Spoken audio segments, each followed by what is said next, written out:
Hello and welcome back to my channel. Thank you so much for tuning in. If you're new here, this is a nutrition and lifestyle channel. On this channel, we talk about diet, we talk about food, we talk about various ways to manage diseases so that you can maintain a healthy lifestyle. So please consider subscribing, turn on notification bell so that you don't miss out on the videos that I post. So the two most recent videos that I've done were about diabetes. First, we talked about the diabetic plate method and also talked about the foods that you should eat when you're diabetic. But a while ago, I also did a video on the overview of diabetes, what diabetes is, what are some of the causes of diabetes, what are some of the risk factors, and how easily can you manage diabetes. So I'm going to leave a link to all those videos down below so that you can watch those videos and catch up on what diabetes is and how to prevent it. But in today's video, we're going to talk about the 7 most common diabetic myths. So there's so much really going on. Diabetes is on the rise. Most people are already suffering from diabetes. And there's so much information going on that may not be true. That is what this video is going to focus on. We want to talk about these things that people are already talking about. So without wasting a lot of time, let us go into the first point. And the first point is that eating sugar causes diabetes. Eating sugar causes diabetes. What do you think? Is it true or false? So when you're talking about diabetes, you're talking about very high blood sugar level, that is hyperglycemia, and very low blood sugar levels, which is hypoglycemia. And every food that you eat, whether they are carbohydrates, whether they are proteins, they get broken down and then they get absorbed into our blood and into our cells so that you can use them for energy, for our day-to-day activities. We need these foods from all the food groups, all the foods that we eat. So there are so many foods that already contain too much sugar, and these are the over-processed foods. We are talking about those foods that are over-processed. They're already having added sugars. Most of them have added fats. Most of them have added salt and so on and so forth. These are foods that are going to provide too much sugar to your body. So when you're diabetic, these are foods that you want to avoid when you're diabetic. But you cannot say that sugar on its own causes diabetes. There are so many causes of diabetes.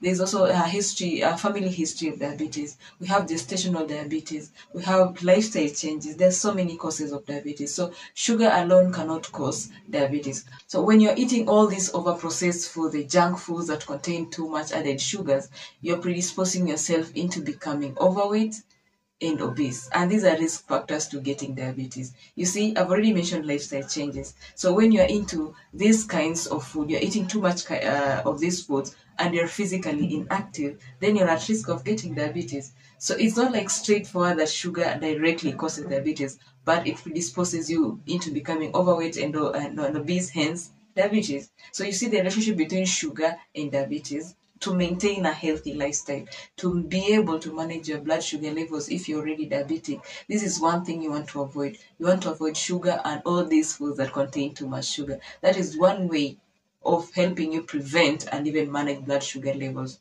So the point number 2 is that only overweight and obese individuals get diabetes. Only overweight and obese individuals get diabetes. So I've already mentioned that being overweight and obese is a risk factor. These are things that predispose you into developing diabetes, because even if you're already diabetic and you're overweight or obese, it becomes even more difficult for you to manage your blood sugar levels at a normal range. So when you say like only overweight and obese individuals that are going to get diabetes, that is not true, because I've already mentioned that there are so many causes of diabetes, family history. Like type 1 diabetes always runs in the family, so you're at risk of getting diabetes if someone in your family line had diabetes. We also have diabetes that develops when you're pregnant, the gestational diabetes. So it is not obvious that when you're all overweight or obese, you are going to get diabetic, but it's a risk factor. It's one of the causes of diabetes. However, you need to maintain your weight at a healthy weight range, because in that way, if you're really diabetic, you're going to be able to manage your blood sugar levels very easily. And if you're not diabetic, then you're going to be able to prevent diabetes. So it's just something you need to watch out for.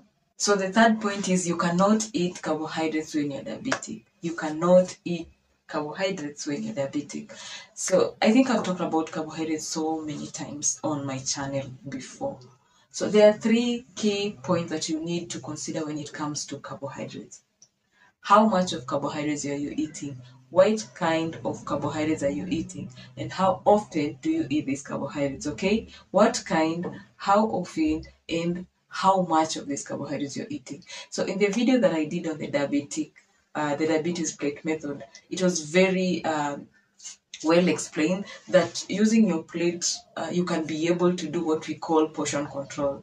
And portion control is a very, very important aspect when it comes to managing your blood sugar levels. So in the diabetes plate method, we divide our plate into half so that the first half is for vegetables and the other half we divide into quarters, one quarter for the proteins and the other quarter for what? Carbohydrates. So you see the portion size of carbohydrates is very small.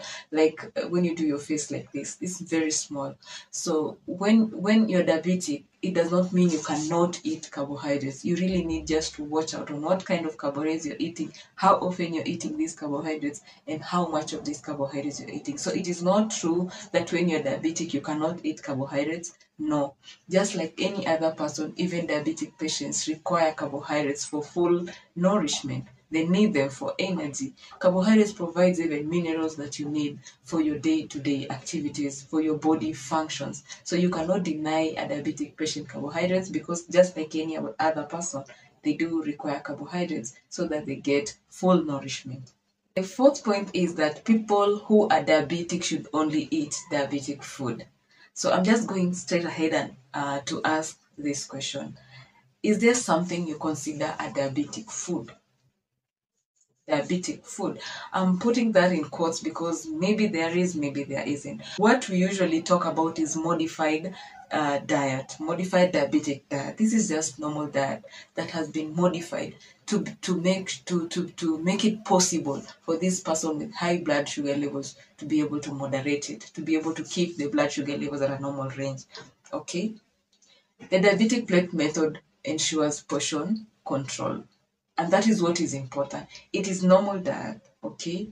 The usual carbohydrates that you eat from the whole grains, the sorghum, the millet, the maize, rice, chapati, but portion control is what is important here. According to the diabetic plate method, carbohydrate has a very small portion and also the proteins and the larger portion is for vegetables. So it's the usual foods that we eat around. You cannot limit a person suffering from diabetes to a certain type of food. No, it's just the variety of foods that we eat. What we want to consider here is portion size, portion control, because the more variety of foods you eat, the more nutrients you get from these foods and the better healthy you become. So I don't want to mention, I don't want to say that it's diabetic food. However, it's modified diet. It's modified.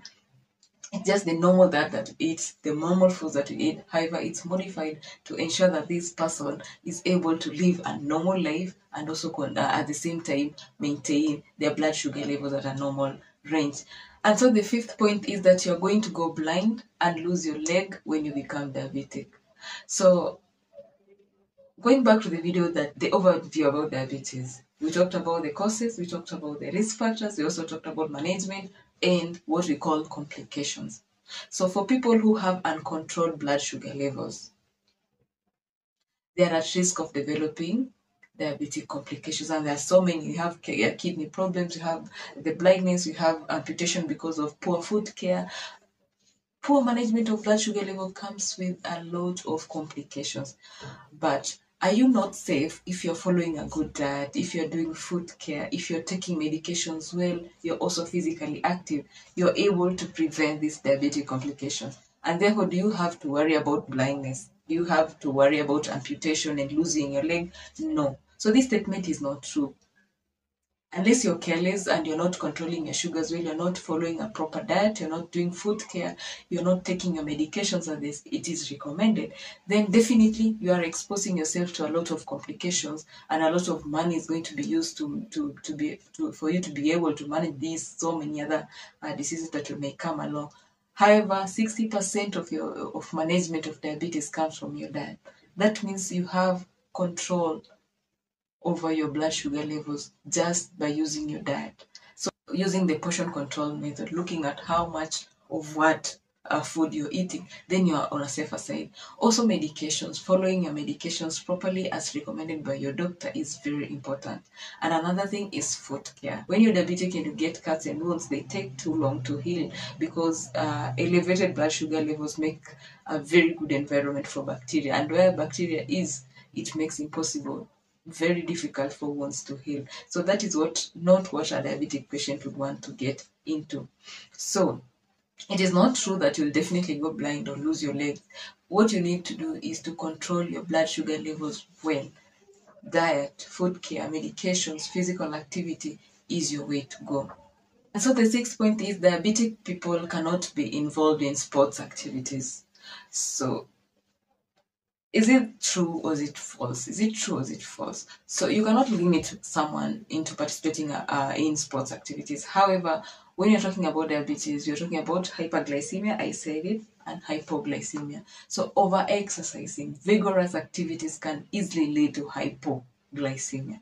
So if you're a diabetic patient and you are in a sports activity, then you need to work very closely with a doctor, with a nutritionist, so that you can be able to avoid getting into hypoglycemia. So because over exercising, like I've already said, might lead into hypoglycemia, and hypoglycemia is very bad. It can lead to loss of life. So that is not what you want to get to. So we are not limiting anyone into sports activities. However, close monitoring is very important.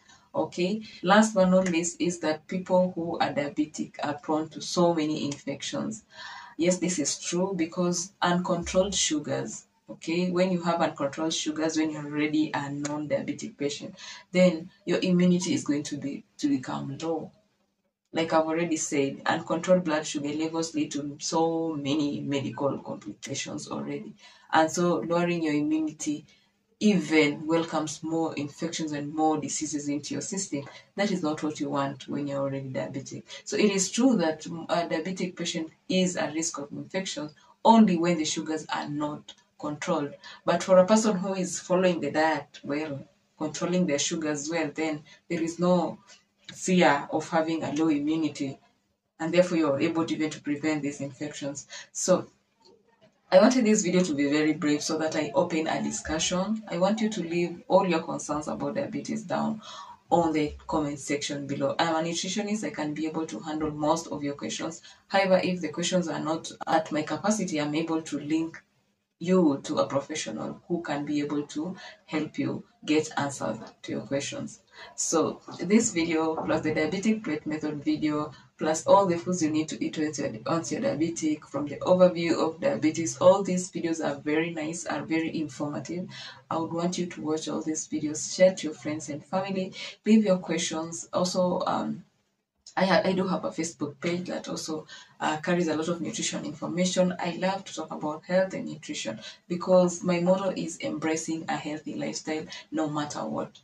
In diseases, in diseases or without diseases, you still want to maintain a healthy lifestyle. So diet is very important, is a very important aspect in maintaining a healthy lifestyle. So thank you so much for joining me today, and until next time, bye.